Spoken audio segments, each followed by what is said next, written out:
Salam, saudara yang terkasih dalam Tuhan dimanapun kita berada. Bersyukur kita boleh bersama-sama pada hari ini dalam memasuki perenungan kita dalam refleksi.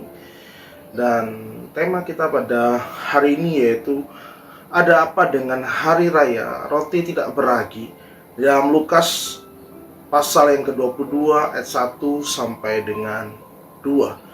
Saudara yang sering kasih dalam Tuhan, perlu diketahui bahwa inilah awal sengsara Kristus, dan Tuhan telah merencanakannya dengan sangat-sangat sempurna. Di dalam Lukas 22 ayat 1 sampai dengan 2 dikatakan, hari raya roti tidak beragi yang disebut Paskah sudah dekat. Imam-imam kepala dan ahli-ahli Taurat mencari jalan bagaimana mereka dapat membunuh Yesus, sebab mereka takut kepada orang banyak. Saudara yang kasih dalam Tuhan, para imam kepala dan ahli-ahli Taurat sedang memikirkan sesuatu. Mereka sedang berpikir keras menemukan bagaimana cara untuk membunuh Yesus. Namun keinginan mereka itu terhalang oleh satu ketakutan mereka terhadap satu masa-masa. Pasalnya Bapak Ibu, banyak orang pada saat itu mengagumi Yesus. Ia terkenal dengan satu ajaran-ajarannya yang selalu mendapatkan perhatian dari pendengarnya.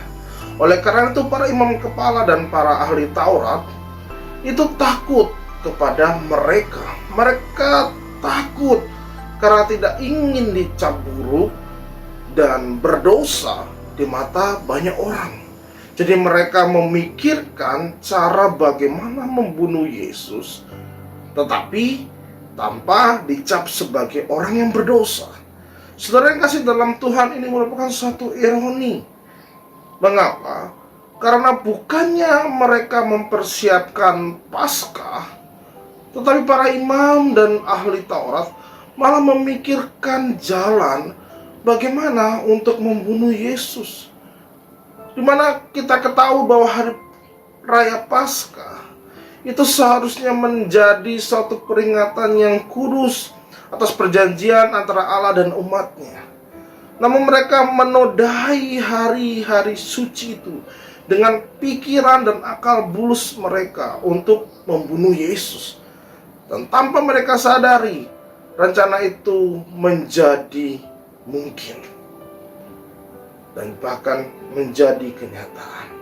Saudara yang terkasih dalam Tuhan, mungkin kita tidak seperti para imam kepala. Kita tidak seperti ahli Taurat yang berpikir untuk bagaimana cara untuk membunuh Yesus. Namun apakah kita menyadari bahwa kita seringkali menyakiti hati Tuhan? Kita kerap kali melukai hatinya Tuhan dengan bagaimana cara mungkin tingkah laku kita atau bahkan pikiran kita. Kita mungkin memikirkan apa yang tidak Ia kehendaki. Saudara sekalian dalam Tuhan, kita ada di mana hari ini dalam masa-masa Paskah.